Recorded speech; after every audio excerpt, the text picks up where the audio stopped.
Imaginez la scène. Vous êtes en réunion quand quelqu'un lance une remarque cinglante sur votre projet.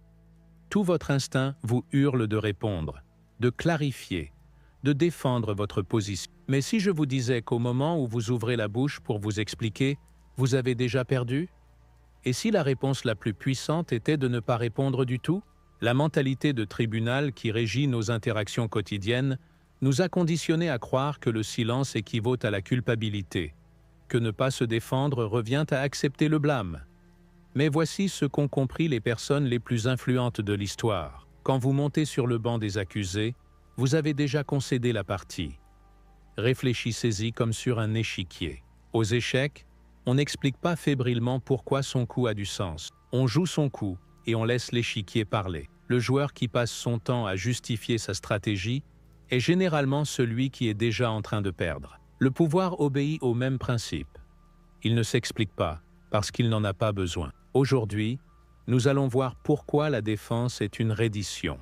Comment le silence devient votre arme la plus puissante et l'outillage précis qui transforme les accusations en miroir renvoyé à l'accusateur. À la fin, vous comprendrez pourquoi les personnes les plus fortes que vous connaissez éprouvent rarement le besoin de clarifier leurs intentions et comment cultiver cette même présence inébranlable. Commençons par la loi centrale qui change tout dans votre façon de naviguer le conflit et la critique. Quand quelqu'un vous accuse de quelque chose, que ce soit en salle de réunion, à un dîner ou dans vos relations personnelles, il ne se contente pas d'énoncer un propos. Il met en place une dynamique de pouvoir. Il crée ce que les psychologues appellent un cadre. Et ce cadre le positionne en juge et vous en accusez en attente de verdict. Au moment où vous répondez par une explication, vous acceptez cette dynamique. Vous avez accepté de jouer selon ses règles, sur son terrain, dans son tribunal. Même si vos faits sont exacts, même si vos intentions étaient naines pures, votre posture se lit désormais comme coupable, car l'explication en elle-même signale que vous pensez leur devoir quelque chose. Voyez comment cela se joue en pratique. Quelqu'un suggère que vous êtes manipulateur dans votre approche d'un projet. Votre impulsion immédiate est de clarifier votre raisonnement, d'exposer votre processus de pensée, de prouver vos bonnes intentions. Mais que voit la pièce? Elle voit quelqu'un qui se sent obligé de se justifier. Elle voit quelqu'un qui accorde une grande importance à l'opinion de cette personne. Et, dans la mathématique sociale du statut, trop se soucier de ce que pensent les autres est une preuve de position inférieure. L'accusateur n'a même pas besoin d'avoir raison. Il lui suffit de vous faire entrer dans le rôle de l'accusé. Une fois que vous expliquez, vous perdez. Parce que l'acte même d'expliquer admet que son jugement compte davantage que votre propre connaissance de vous-même. Vous lui avez remis l'autorité de vous questionner, et il la manie désormais. C'est pourquoi les personnes les plus sûres d'elles paraissent presque amusées par la critique plutôt que menacées. Elles comprennent que tout est affaire de cadre, et refusent de monter sur le banc des accusés. Elles reconnaissent tout que, dans les jeux de perception, le sang-froid prime sur l'exactitude à chaque fois. Mais refuser de se défendre n'est ni entêtement, ni orgueil. C'est comprendre comment les cadres et le contrôle du tempo façonnent chaque interaction humaine, souvent en dessous du seuil de la conscience. Chaque conversation a un rythme, un tempo qui détermine qui mène et qui suit. Lorsqu'on vous lance une accusation, on tente d'accélérer le tempo, de vous forcer en mode réaction immédiate. On veut vous voir tressaillir, vous démener, vous précipiter pour clarifier. Votre temps de réaction devient l'indication de votre état intérieur. Mais que se passe-t-il lorsque vous contrôlez le tempo à la place, quand vous marquez 2 pleins temps avant de répondre, ou mieux encore, quand vous ne répondez pas du tout? Le silence crée une pression que l'accusateur doit désormais gérer. Il attendait du carburant pour son feu, et se retrouve face à une immobilité qui l'oblige à questionner son propre présupposé. Pensez-y comme au principe du miroir. Lorsque vous refusez d'accepter le cadre défensif, l'accusation n'a nulle part où atterrir sinon sur celui qui l'a lancé. Il se retrouve soudain le seul à parler, le seul à paraître émotionnellement investi dans l'histoire. L'attention de la salle glisse de l'évaluation de votre réponse à l'évaluation des raisons pour lesquelles cette personne semble si déterminée à obtenir une réaction de vous. Ce basculement est crucial, car les publics, collègues, amis ou même inconnus en ligne, calibrent en permanence le statut à travers des signaux subtils. Ils se demandent qui paraît centré et qui paraît ébranlé, qui semble avoir quelque chose à prouver et qui paraît sûr de sa position. Lorsque vous gardez votre calme pendant que l'autre s'emporte, la mathématique sociale penche en votre faveur. La prime au mystère entre aussi en jeu. Les gens surestiment systématiquement les capacités et les intentions de ceux qui dévoilent peu de leur fonctionnement interne. Quand vous ne vous précipitez pas pour vous expliquer, les autres comblent les vides par des suppositions de force, de profondeur ou de stratégie. Votre silence devient une toile pour leurs projections. Et ces projections jouent là presque toujours en votre faveur. C'est pourquoi les figures les plus influentes de l'histoire semblaient posséder un calme presque surnaturel. Elles n'étaient pas nécessairement plus intelligentes ou plus capables que leurs pairs, mais elles savaient que le mystère crée du magnétisme tandis que la surexplication crée de la vulnérabilité. Maintenant que vous comprenez la psychologie du contrôle du cadre et de la gestion du tempo, explorons les techniques précises qui vous font passer de réacteur à chef d'orchestre de chaque interaction. Le premier et plus puissant outil de votre arsenal est le silence stratégique. Ce n'est pas le silence de quelqu'un qui n'a rien à dire, mais l'immobilité délibérée de quelqu'un qui choisit quand et comment s'engager. Face à une accusation ou une provocation, votre réponse par défaut devrait être l'absence de réponse. En personne, soutenez le regard, gardez un langage corporel détendu et laissez la charge rester en l'air jusqu'à se flétrir sous son propre poids. Ce type de silence transforme remarquablement la dynamique sociale. Il oblige chacun présent à rester avec l'accusation et à vraiment l'examiner. Sans votre réaction défensive comme point de focalisation, on commence à remarquer le ton, le timing, la motivation derrière l'attaque initiale. L'accusateur, privé de la satisfaction de votre sursaut, se met souvent à douter de lui-même et à chercher la validation des autres dans la pièce. Quand le silence seul ne suffit pas, la déviation et le recadrage deviennent votre deuxième ligne de réponse tactique. Au lieu d'aborder le contenu de l'accusation, vous renvoyez l'évaluation vers l'accusateur. Une simple formule comme « alors, exposons votre stratégie » ou « c'est une perspective intéressante » lui transfère la charge de la performance pendant que vous restez à la place d'évaluateur plutôt que d'accusé. Cette technique fonctionne parce qu'elle oblige l'accusateur à articuler sa propre position au lieu de simplement critiquer la vôtre. La plupart des gens qui lancent des attaques à la légère n'ont pas réfléchi à leurs alternatives et, poussés à les présenter, ils révèlent souvent la faiblesse de leur position sans que vous ayez à la souligner. La troisième technique est ce que j'appelle l'inversion tactique. Il s'agit de reconnaître l'accusation d'une manière qui la recadre comme un fardeau pour l'accusateur, plutôt que comme votre problème.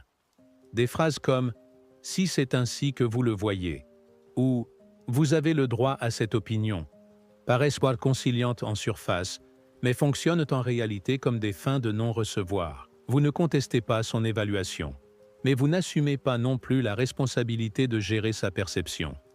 Cette approche est particulièrement puissante parce qu'elle refuse à l'accusateur la satisfaction émotionnelle qu'il recherche. Il veut vous voir sur la défensive, vous démener pour vous justifier. Prouvez que ces mots ont prise sur votre état émotionnel. Lorsque vous répondez par un acquiescement froid, vous signalez que son opinion, bien que notée, ne perturbe pas votre équilibre intérieur. Le quatrième outil consiste en des coups de précision, plutôt qu'en de longues explications. Ce sont des phrases brèves et à haut statut qui clôturent les conversations au lieu de les prolonger. Des formules comme « La confiance dérange les personnes peu sûres d'elles »,« Je ne vous dois pas mon authenticité » ou « Le temps tranchera » servent de terminator de conversation. Elles sont conçues pour être finales, non fertiles, fermant les portes plutôt que d'ouvrir un débat. Ces coups de précision fonctionnent parce qu'ils opèrent à un autre niveau que l'accusation initiale. Au lieu de vous défendre contre la charge spécifique, vous énoncez quelque chose de plus large sur la dynamique elle-même. Vous dites en substance que la conversation en dit plus sur eux que sur vous, et vous le faites de manière à rendre toute relance mesquine ou désespérée. Le cinquième outil, peut-être le plus avancé, est la disparition stratégique. Il s'agit d'étendre la non-réponse dans le temps, en particulier dans les communications numériques. Vous ne bloquez pas et ne rejetez pas explicitement le contact, mais vous laissez votre absence agir comme un miroir qui renvoie l'état psychologique de l'accusateur. Sans votre participation, Il intensifie souvent ses efforts pour obtenir une réponse, révélant des niveaux croissants d'investissement émotionnel qui sapent sa position initiale. La clé de toutes ces techniques est de comprendre qu'elles ne visent pas à établir la vérité ou à gagner des débats au sens traditionnel. Elles visent à contrôler le cadre et le tempo de l'interaction afin que vous restiez en position de force, quel que soit le contenu discuté. Bien sûr, l'application de ces techniques varie fortement selon le contexte. Examinons comment cette philosophie se traduit dans des situations sociales concrètes où vos positions ou votre caractère seront le plus souvent mis au défi. Dans les environnements professionnels, réunions, conférences, discussions d'équipe, les remises en cause publiques de votre compétence ou de votre jugement visent souvent à élever le statut du challenger en diminuant le vôtre. Celui qui lance la pique s'attend à ce que vous défendiez longuement votre position ou que vous concédiez son point, deux issues qui servent son objectif d'établir sa domination devant le groupe. Votre contre-stratégie commence par une pause délibérée. Comptez 2 pleins temps avant même d'accuser réception de son intervention. Cette pause remplit plusieurs fonctions.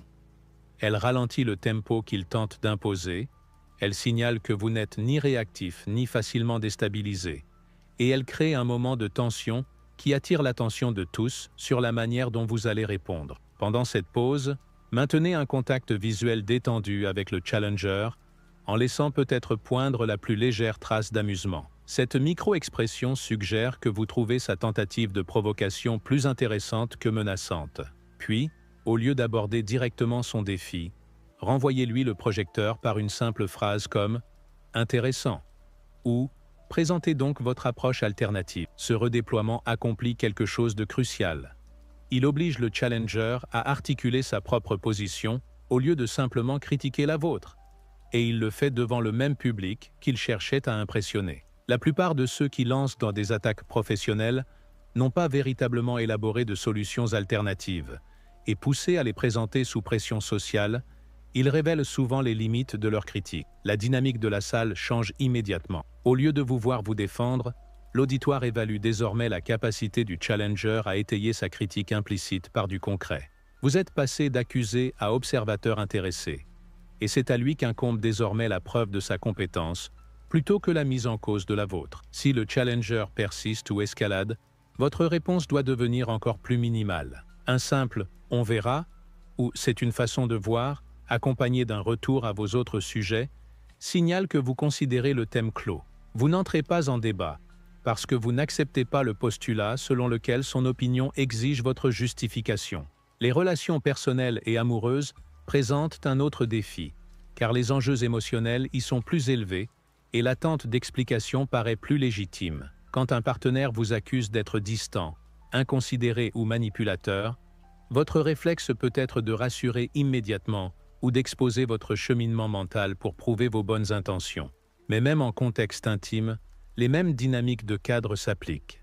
Lorsque vous vous lancez dans des explications détaillées de votre comportement ou de vos motivations, vous acceptez le postulat que vous êtes coupable jusqu'à preuve du contraire. Vous entraînez votre partenaire à questionner d'abord vos actes et à écouter ensuite votre raisonnement, ce qui crée un schéma d'interaction destructeur. À la place, après avoir laissé leur inquiétude résonner dans l'espace entre vous, offrez une réponse posée mais minimale. « Ce n'est pas ainsi que je le vois » ou « Je comprends que tu le ressentes ainsi ». Ces réponses reconnaissent leur expérience émotionnelle sans accepter la responsabilité de gérer leur interprétation de vos actes. Le but n'est pas d'invalider leurs sentiments, ni de fermer toute communication. Il s'agit plutôt de refuser le cadre accusatoire qui vous positionne comme intrinsèquement suspect et l'autre comme juge légitime. En restant calme et bref, vous créez un espace pour qu'il/elle réfléchisse à son propre état émotionnel plutôt que de se concentrer entièrement sur la mise en accusation de votre personne. Cette approche conduit souvent à des conversations plus productives parce qu'elle retire la dynamique défensive qui, d'ordinaire, fait monter le conflit.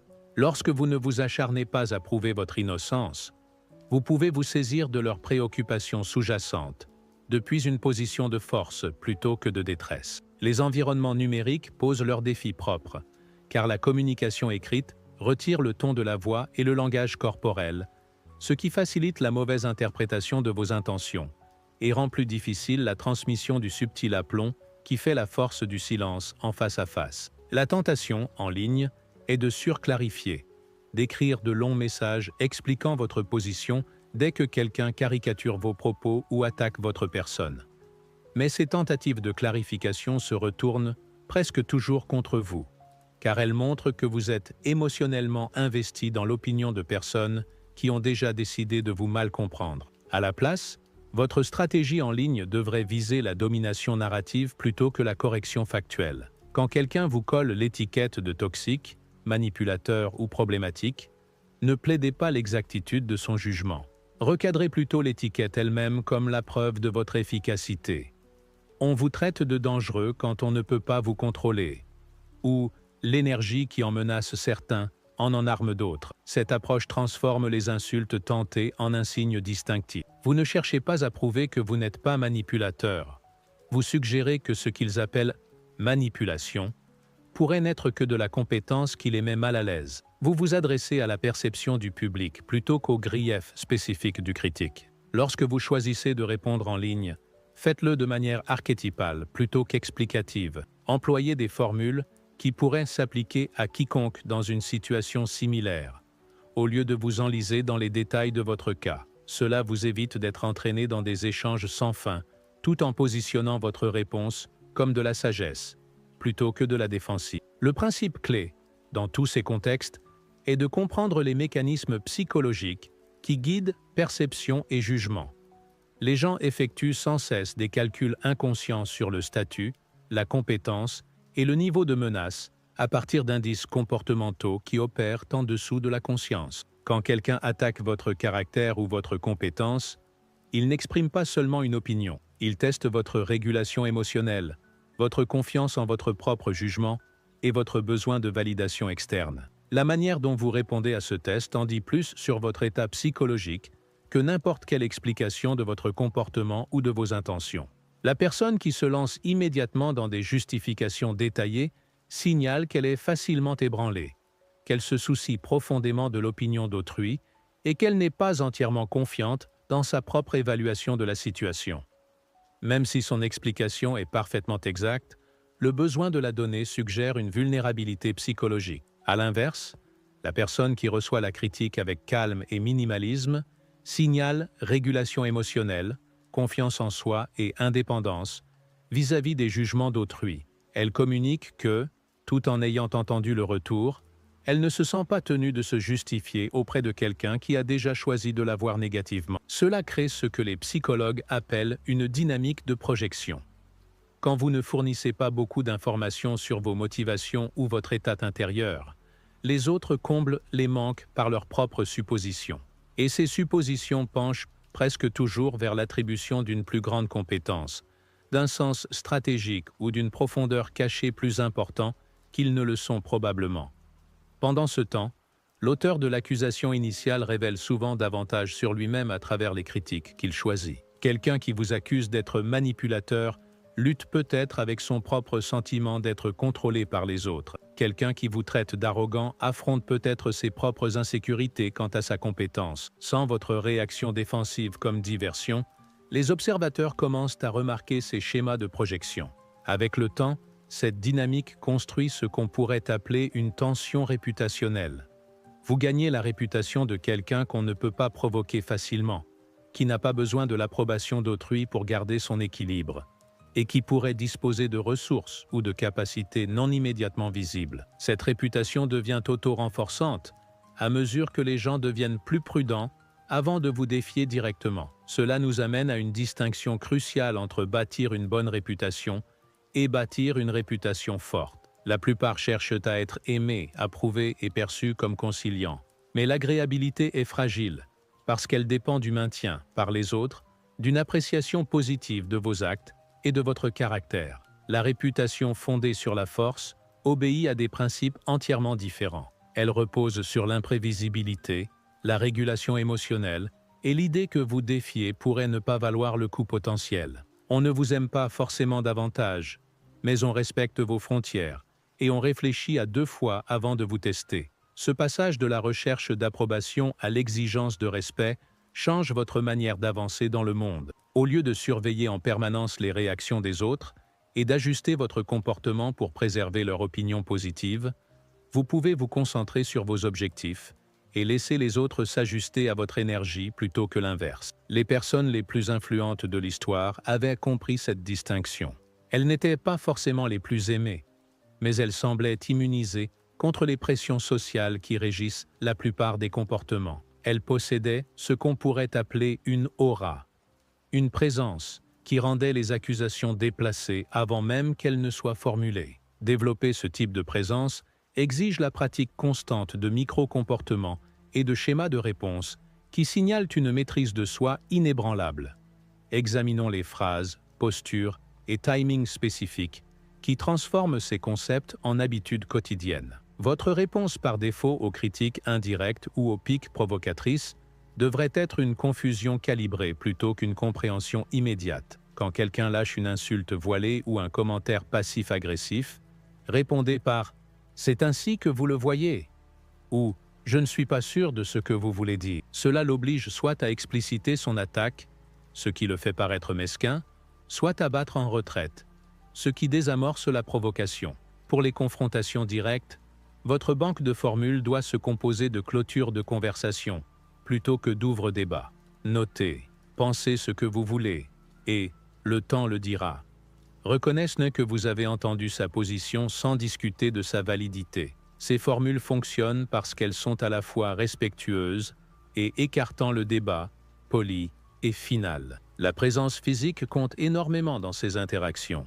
Entraînez-vous à garder des épaules relâchées, une respiration régulière et des expressions calmes, même lorsque vous vous sentez provoqué intérieurement. Votre langage corporel doit communiquer que, tout en étant conscient du défi, vous n'êtes pas physiologiquement activé par lui. Le regard devient un outil particulièrement puissant lorsqu'il est combiné au silence stratégique. Au lieu de détourner les yeux avec gêne ou de fixer agressivement, maintenez la même attention détendue que vous offririez à quelqu'un partageant une information intéressante, mais, au fond, sans importance. Ce niveau d'attention suggère que vous traitez ces mots comme des données plutôt que comme des attaques émotionnelles.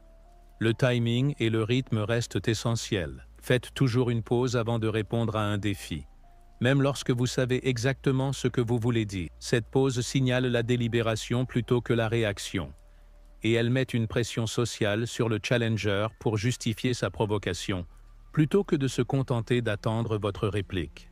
Quand vous choisissez de parler, faites-le de façon définitive plutôt qu'exploratoire. Évitez des tournures comme « je pense que peut-être » ou « il me semble que », qui suggèrent une incertitude sur votre propre position.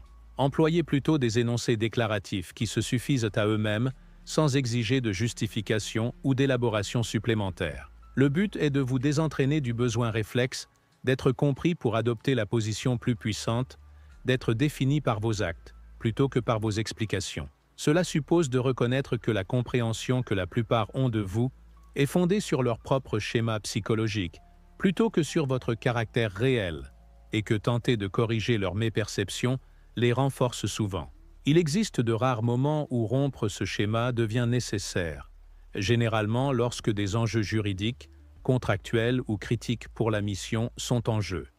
Mais même dans ces situations, votre communication doit viser à déplacer la dynamique de pouvoir plutôt qu'à rechercher l'approbation ou la compréhension. Si vous devez apporter une clarification, faites-le une fois, complètement, et en déclarant explicitement que vous ne répéterez ni ne défendrez davantage votre position. Cette approche traite l'explication comme un transfert d'informations et non comme un labeur émotionnel, et elle maintient votre position psychologique même quand les circonstances exigent une réponse verbale. Le test ultime de la maîtrise est d'atteindre un point où les accusations ne prennent plus, parce que votre seule présence communique que vous ne jouez pas en défense. Il ne s'agit pas de devenir froid ou déconnecté des autres, mais d'opérer à partir d'une telle connaissance sûre de vous que les opinions d'autrui deviennent des données intéressantes, plutôt que des menaces pour votre équilibre émotionnel. Quand vous atteignez ce niveau d'immunité psychologique, vous remarquez que les gens sont moins enclins à vous défier directement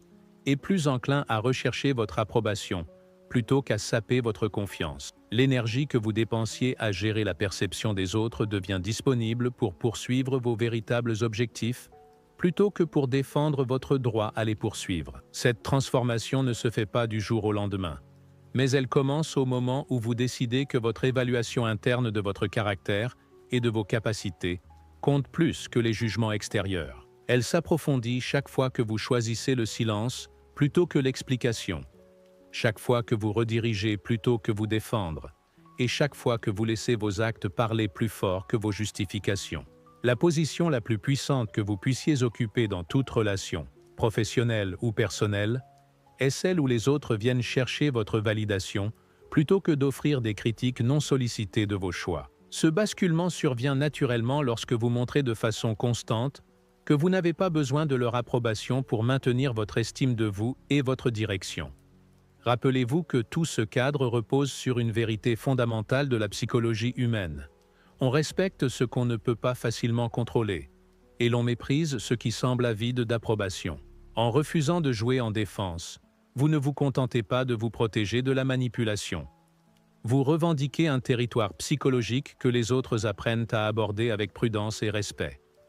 Le silence que vous choisissez aujourd'hui devient la force que les autres reconnaîtront demain. Les explications que vous refusez de donner préservent le mystère qui vous rend mémorable. Et le cadre que vous refusez d'accepter détermine le pouvoir que vous pourrez exercer dans chacune de vos interactions futures. Votre réputation se construit une réponse à la fois, un moment de calme à la fois, un silence stratégique à la fois. Faites que chacun compte, et observez la rapidité avec laquelle le monde commence à vous traiter comme quelqu'un qui n'a rien à prouver, parce que vous avez déjà prouvé l'essentiel.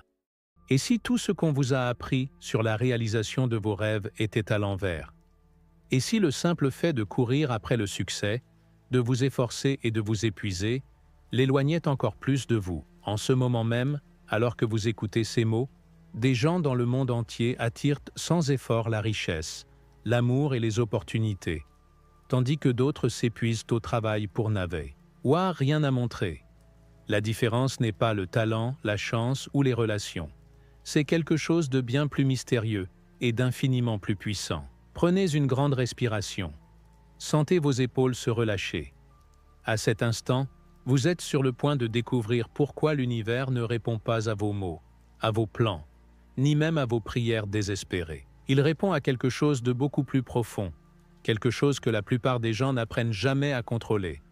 Napoleon Hill a passé des décennies à étudier les individus les plus prospères du monde et a découvert ce qu'il a appelé la seule chose qui sépare ceux qui manifestent leurs désirs de ceux qui restent coincés dans des cycles de difficultés. La Bible parle de cette même force quand elle dit que la foi peut déplacer des montagnes. Mais voici ce que ni vos professeurs ni vos parents ne vous ont jamais dit sur la foi et la manifestation. La force qui crée votre réalité ne se trouve pas dans vos actions. Elle se trouve dans votre être. Et en ce moment, que vous le réalisiez ou non, vous émettez un signal qui détermine tout ce qui afflue dans votre vie. La question est, émettez-vous depuis un lieu d'abondance ou depuis un lieu de manque? Parce que l'univers est à l'écoute, et il est sur le point de vous donner exactement ce que vous demandez, que vous sachiez que vous le demandez ou non. Dès le moment où nous avons pu marcher, nous avons été programmés avec un mensonge si fondamental qu'il façonne chacune de nos décisions. Travaillez plus dur, poussez plus loin, souffrez pour votre succès. À un certain moment, nous avons accepté que la lutte est synonyme de mérite, que tout ce qui en vaut la peine doit être gagné par le sang et la sueur. Mais que se passerait-il si cette programmation était la chose même qui vous maintient piégé dans des cycles de limitation? L'univers, tel un miroir parfait, vous renvoie cette énergie en maintenant les conditions mêmes qui confirment votre état intérieur de non-possession. Napoleon Hill a découvert quelque chose qui a révolutionné sa compréhension du potentiel humain. Il a constaté que lorsque l'esprit est combiné avec la foi, il devient une force créatrice puissante qui peut littéralement remodeler la réalité. Mais voici la distinction cruciale que la plupart des gens manquent. Hill ne parlait pas d'espoir aveugle ou de vœux pieux. Il décrivait un état d'être où vous devenez si aligné avec le résultat souhaité que vous émettez naturellement la fréquence de l'avoir déjà. C'est pourquoi certaines personnes semblent manifester sans effort tandis que d'autres luttent sans fin. Les manifestants sans effort ont découvert le secret d'être d'abord, d'agir ensuite. Ils ont appris à cultiver l'état interne qui produit naturellement des résultats externes. Ils ne courent pas après les opportunités. Ils deviennent le genre de personnes après qui les opportunités courent. Ils ne forcent pas l'amour. Ils incarnent la fréquence vers laquelle l'amour est attiré. Ils ne luttent pas pour la richesse. Ils développent la conscience à travers laquelle la richesse circule. Le royaume que vous cherchez n'est pas un endroit où vous allez. C'est un état dans lequel vous grandissez. Quand Jésus a parlé de chercher d'abord le royaume des cieux, il pointait vers cette vérité fondamentale. Alignez votre monde intérieur sur les principes divins, et votre monde extérieur se réorganise en conséquence. Cet alignement ne concerne pas la performance religieuse ou l'évitement spirituel. Il s'agit de devenir si congruent en interne avec vos désirs que les actions que vous entreprenez mènent naturellement à leur accomplissement. Vos pensées ne sont pas privées. Vos émotions non plus. À chaque instant de chaque jour, vous émettez un signal dans le champ quantique des possibilités infinies. Et ce champ ne répond pas à ce que vous dites vouloir, mais à ce que vous croyez vraiment mériter. C'est pourquoi les affirmations échouent souvent de manière spectaculaire. Vous pouvez répéter « Je suis riche » 1000 fois, mais si sous ces mots vit une vibration de peur, d'indignité ou de désespoir, l'univers entend le message plus profond et y répond en conséquence. Le livre des Proverbes nous dit qu'un homme est ce qu'il pense dans son cœur. Remarquez qu'il ne dit pas ce qu'un homme pense dans son esprit. Votre cœur, votre centre émotionnel, votre nature sensible, est l'endroit où vivent vos vraies pensées.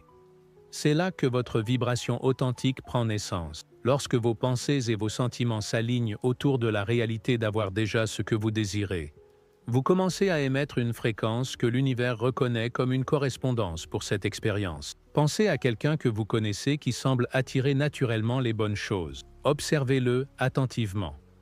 Remarquez comment il se tient, comment il parle, comment il réagit aux défis. Vous observerez qu'il possède un savoir inébranlable, que les choses se passent bien pour lui. Ce n'est pas de l'arrogance ou de l'illusion.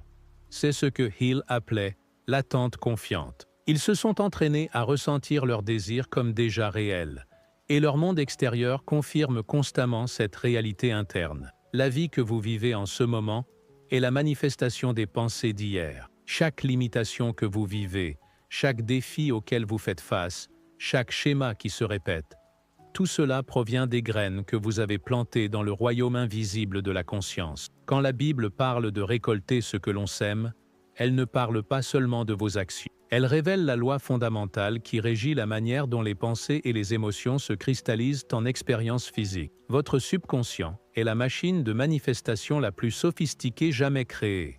Il fonctionne 24 heures sur 24, 7 jours sur 7, matérialisant fidèlement toutes les idées que vous lui nourrissez, avec une intensité émotionnelle et une répétition. Chaque maison où vous avez vécu, chaque relation que vous avez eue, chaque dollar sur votre compte bancaire, tout cela a émergé du royaume invisible de vos pensées et sentiments dominants. C'est pourquoi changer vos circonstances extérieures sans changer votre programmation interne produit rarement des résultats durables. Vous pouvez déménager dans une nouvelle ville, mais si vous portez la même conscience de limitation, vous recréerez des limitations similaires dans le nouvel endroit. Vous pouvez mettre fin à une relation, mais si vous n'avez pas guéri les schémas qui ont créé le dysfonctionnement, vous attirerez une autre relation qui reflète ces mêmes problèmes non résolus. La réalisation la plus libératrice que vous puissiez avoir est la suivante. Si votre réalité actuelle est venue de l'intérieur de vous, alors le pouvoir de créer une nouvelle réalité vit également en vous. Vous n'êtes pas une victime des circonstances, vous en êtes l'auteur. Chaque expérience de votre vie vous enseigne le pouvoir créatif que vous possédez et vous montre exactement la fréquence que vous avez émise. C'est ici que la plupart des gens trébuchent. Ils attendent la preuve avant de croire. Ils disent des choses comme « je le croirai quand je le verrai » ou « montre-moi l'argent d'abord, puis je me comporterai comme si j'étais riche ». Mais la manifestation fonctionne selon le principe inverse. Jésus l'a révélé quand il a dit de croire que vous avez reçu, et vous recevrez. La croyance vient d'abord, puis la réception. Napoleon Hill a découvert que le subconscient accepte comme vrai tout ce que l'esprit conscient lui présente, avec une conviction émotionnelle. peu importe si cela existe actuellement sous forme physique. Cela signifie que lorsque vous vivez constamment dans la réalité émotionnelle de votre désir accompli, lorsque vous pensez, ressentez, parlez et agissez comme la version de vous-même qui a déjà ce que vous voulez, votre subconscient commence à créer des voies, des opportunités et des circonstances qui s'alignent avec cette nouvelle identité. Il ne s'agit pas de faire semblant ou de vous mentir à vous-même. Il s'agit de reconnaître que votre identité est fluide et que vous avez le pouvoir d'évoluer consciemment vers la personne dont l'état d'être naturel inclut tout ce que vous désirez. Lorsque vous incarnez cette fréquence de manière constante, l'univers n'a d'autre choix que de se réarranger pour correspondre à votre réalité intérieure. Imaginez-vous vous réveiller demain en tant que la version de vous-même qui a déjà tout ce que vous cherchez actuellement. Comment respireriez-vous? Comment marcheriez-vous? Quelles pensées occuperaient votre esprit? Que vous diriez-vous dans le miroir? Comment réagiriez-vous aux défis? Les réponses à ces questions révèlent la fréquence que vous devez incarner. Non pas un jour quand les choses changeront, mais maintenant, avant qu'elles ne changent. Il y a une différence profonde entre s'abandonner et abandonner. Pourtant, la plupart des gens confondent les deux. Abandonner, c'est renoncer à vos désirs par frustration ou désespoir. S'abandonner, c'est lâcher votre attachement à la manière et au moment où vos désirs se manifestent, tout en maintenant une foi inébranlable qu'ils se réaliseront. Comme les psaumes nous l'enseignent, « Confie ton sort à l'Éternel, mets ta confiance en lui, et il agira. » Votre esprit se concentre tellement sur le fait de forcer des résultats spécifiques que vous manquez les signes subtils, les synchronicités et les opportunités qui essaient constamment de vous guider vers vos désirs. Mais lorsque vous vous abandonnez consciemment, lorsque vous faites votre part avec foi et lâchez ensuite le résultat avec confiance, vous créez de l'espace pour des solutions que vous n'auriez jamais pu imaginer. Hill a souligné que la foi doit être combinée à un but précis et à une action persistante. Mais remarquez l'ordre. La foi d'abord, puis le but, puis l'action. La plupart des gens inversent cette séquence. Ils agissent d'abord, espérant que leurs actions finiront par créer la foi. Mais l'action inspirée ne peut émerger que d'une conscience déjà alignée avec le résultat souhaité. L'esprit désespéré bloque l'intuition. L'esprit paisible reçoit des conseils. Lorsque vous cessez d'essayer de contrôler chaque détail de la façon dont votre manifestation se déroule, vous devenez disponible à l'intelligence, qui est infiniment plus intelligente que votre perspective limitée. Cette intelligence connaît des raccourcis que vous ne connaissez pas, a des connexions que vous n'avez pas faites, et peut orchestrer les circonstances d'une manière que votre esprit analytique ne pourrait jamais comprendre. Dans le royaume invisible où la manifestation opère, il ne s'agit pas du volume de vos actions, il s'agit de la fréquence qu'elles transportent. La même action effectuée par peur génère des résultats complètement différents que la même action effectuée par foi. Les Romains nous disent que tout ce qui ne vient pas de la foi est un péché, non pas parce que Dieu est en colère, mais parce qu'agir par peur, doute ou désespoir crée automatiquement plus d'expériences qui confirment ces fréquences inférieures. Napoleon Hill a souligné que l'action est essentielle, mais seulement lorsqu'elle découle d'un désir ardent, soutenu par une croyance inébranlable. Lorsque vous alignez votre état intérieur avant d'agir, lorsque vous respirez profondément, vous connectez à votre foi, visualisez le résultat souhaité et avancez ensuite avec une confiance calme. Vos actions portent une signature énergétique complètement différente. C'est pourquoi certaines personnes peuvent travailler 2 fois moins et accomplir 2 fois plus. Leurs actions sont inspirées plutôt que désespérées. Elles agissent par alignement plutôt que par résistance.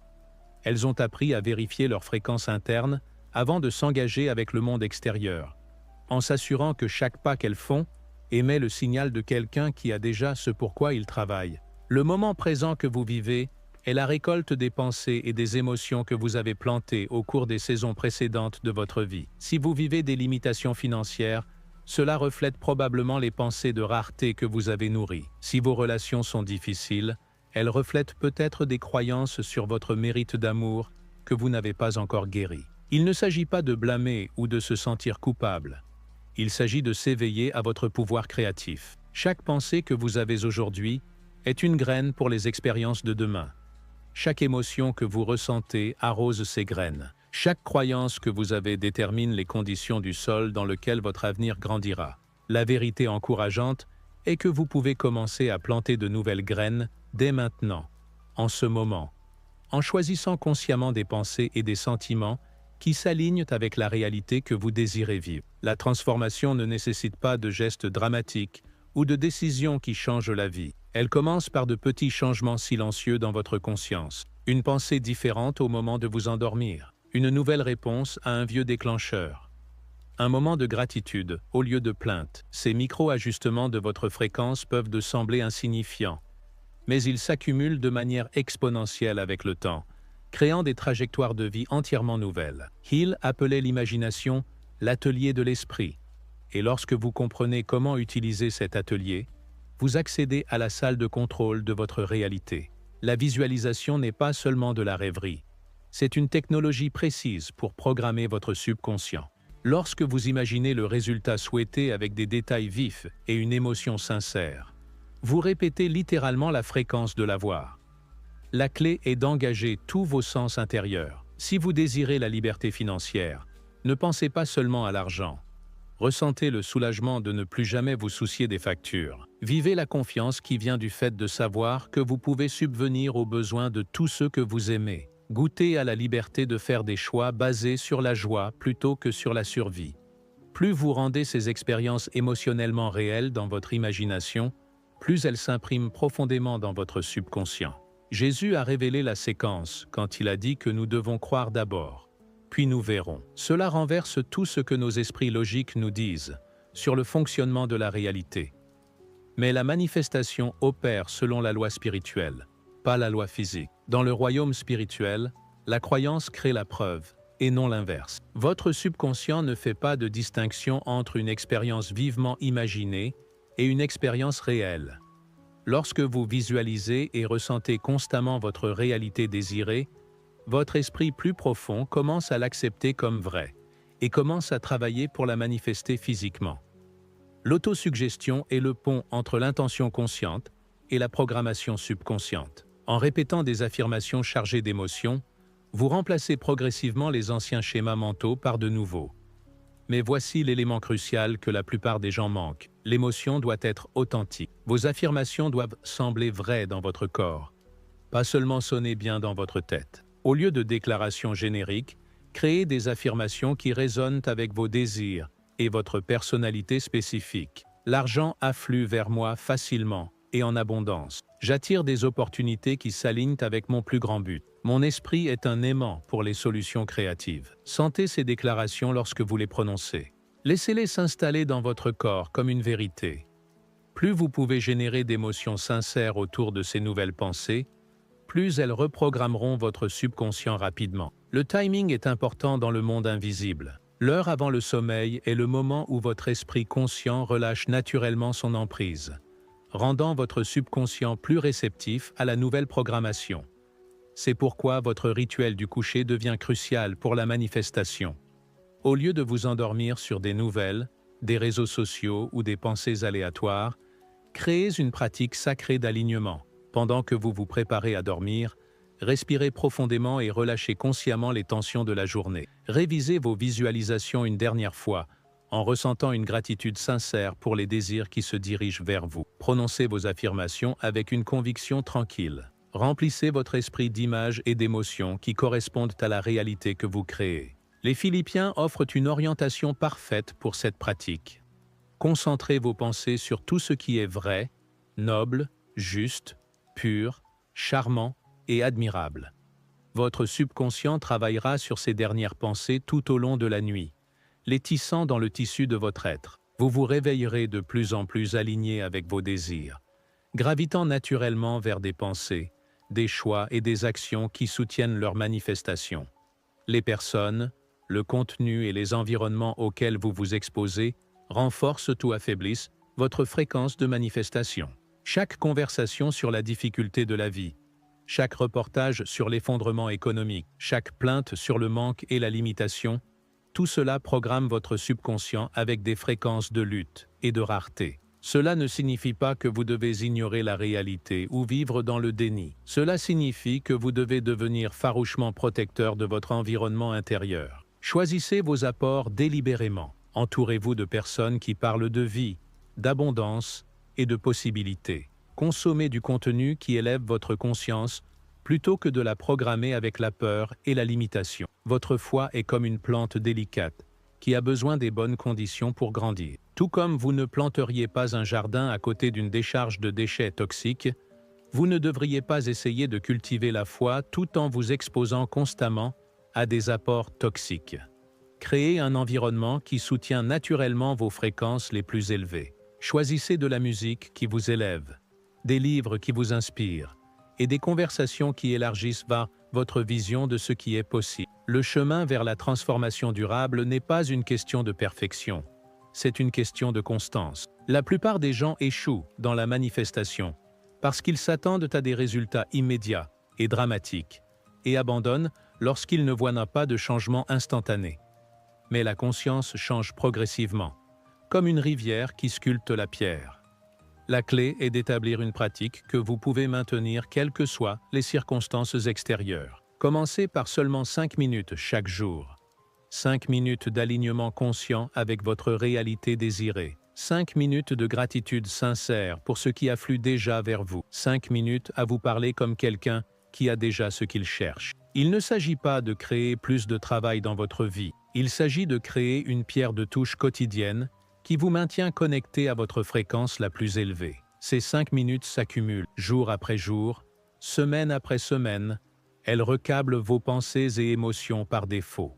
Elles construisent une nouvelle fondation de conscience qui attire naturellement des expériences correspondantes à sa fréquence. Ne sous-estimez pas le pouvoir des petits changements constants.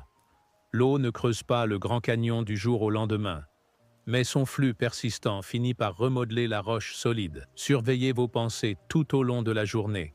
Lorsque vous vous surprenez à sombrer dans l'inquiétude, la rareté ou la plainte, redirigez doucement votre attention vers des pensées qui s'alignent avec votre réalité désirée. Au lieu de « je n'aurai jamais assez d'argent », essayez « j'apprends à recevoir l'abondance de manière inattendue ».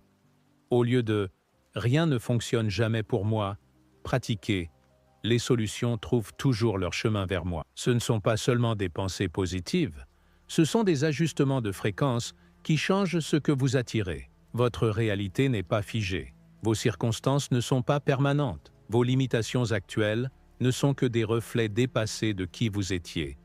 Et elles se dissolvent au fur et à mesure que vous entrez dans la fréquence de qui vous êtes en train de devenir. L'univers crée constamment de nouvelles possibilités, de nouvelles voies, de nouvelles opportunités qui s'alignent avec votre conscience évoluée. Vous n'attirez pas ce que vous voulez, vous attirez ce que vous êtes. C'est la loi fondamentale qui régit toute manifestation.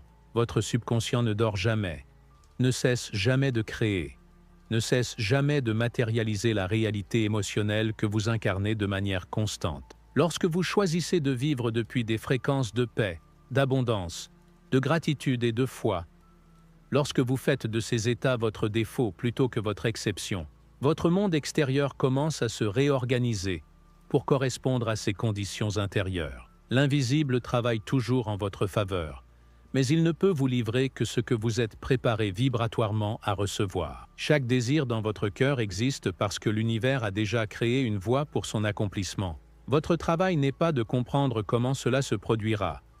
Votre travail est de devenir la personne qui vit naturellement ses désirs comme une réalité.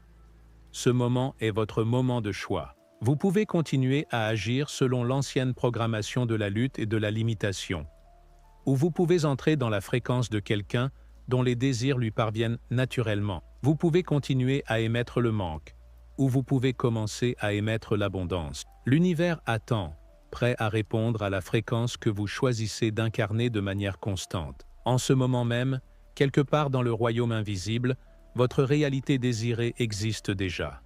Chaque relation que vous voulez vivre, chaque étape financière que vous voulez atteindre, chaque version de santé et de vitalité que vous pouvez imaginer, tout est là, attendant que vous deveniez une correspondance vibratoire pour cela. La question n'est pas de savoir si vous pouvez avoir ce que vous désirez. La question est de savoir si vous êtes prêt à devenir qui vous devez être pour le recevoir. Prenez une autre grande respiration. Sentez la vérité de ces mots s'installer en vous. Vous êtes plus puissant que ce qu'on vous a appris à croire. Vous êtes plus connecté aux possibilités infinies que vous ne le réalisez. Vous êtes à un changement de fréquence d'une expérience de vie complètement différente. Le choix est vôtre, et le choix est maintenant. Continuerez-vous à vivre de la programmation de la lutte, ou entrerez-vous dans la fréquence de l'abondance naturelle? Continuerez-vous à courir après vos désirs depuis un lieu de non-possession? Ou commencerez-vous à vivre depuis la réalité d'être déjà béni au-delà de toute mesure? Elle est disponible dès maintenant. Attendant que vous vous accordiez à sa fréquence, l'univers est prêt à livrer tout ce que vous avez demandé. La seule question qui reste est: êtes-vous prêt à le recevoir?